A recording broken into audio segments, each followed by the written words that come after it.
Title: Why Are We Here? A philosophical story about the purpose of human existence. Man is the only creature who refuses to be what he is. Albert Camus. Imagine a man walking alone in a desert. No signs, no map, no stars to guide him. Just an endless landscape of sand and sky. He walks not because he knows where he's going, but because standing still feels worse. That man is all of us. The question that haunts the species. Humans are the only animals that ask, why? A dog lives, a tree grows, a star burns. None of them pause to question their role in the universe. But we dream, doubt, write books, start wars, build temples, stare into the void. From cave paintings to quantum physics, every act of creation seems rooted in a simple desire to matter. So we ask, why are we here? What is our purpose? Religion, science, and philosophy all offer answers, often contradictory, sometimes poetic. But what if the question itself is the clue to the myths we made? In ancient times, purpose came from the gods. Humans were created to serve, to worship, or to be tested. The Sumerians believed we were fashioned from clay to work the earth. The Greeks thought we were the playthings of Olympus. The Abrahamic faiths gave us divine breath and moral duty. Simple, satisfying, comforting. But as telescopes peered into the void and microscopes into the cell, the heavens quieted, and with them, so did certainty. Nietzsche declared, God is dead, not with joy, but as a lament. Because with the death of God came the birth of existential dread.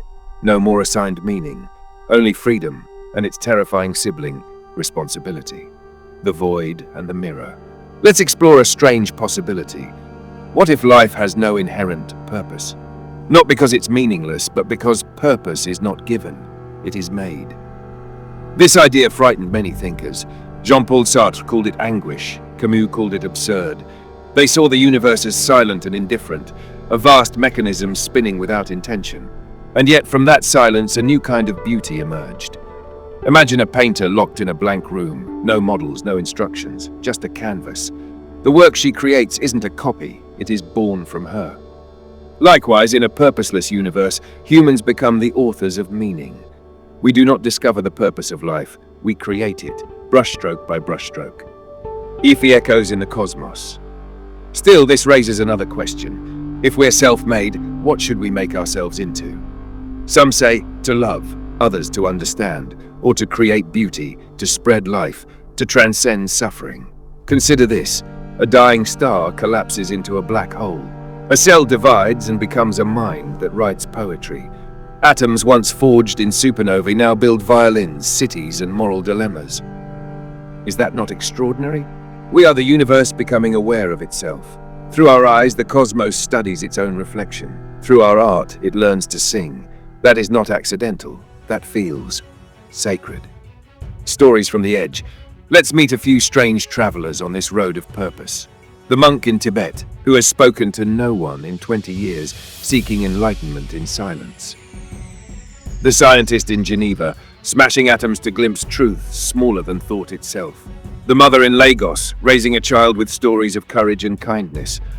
The artist in Berlin, painting grief with colors no eye has yet seen.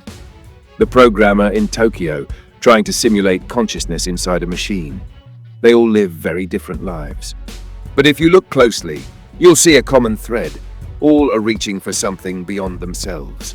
Not just survival, but significance. Not just breath, but meaning. Vice, a universe without purpose with purpose.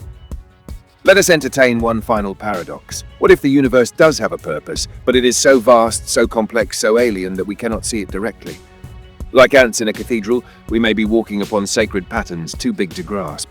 In this view, our longing for purpose is itself part of the design, a coded instinct, a compass, a whisper from the cosmos. Search, ask, create, connect. Maybe we are meant to evolve, not just physically, but morally, emotionally, spiritually. Maybe the purpose of human existence is not a destination, but a transformation.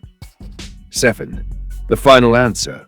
That isn't final. So, what is the purpose of human existence? Is it to love, to learn, to leave behind something better? Or perhaps it's to ask the question in a million different ways, to build meaning like architects of the soul, each one laying stones on the infinite temple of becoming. Maybe the answer isn't a single truth, but a chorus, a child's laughter, a poem read in the dark, A sacrifice made for someone you'll never meet. A hand held, a truth spoken, a lie forgiven. Each a spark, each a purpose. Each a reminder that being human is not a condition. It is a choice we make every moment. And the moment we choose to make it meaningful, that is the moment our existence begins to shine.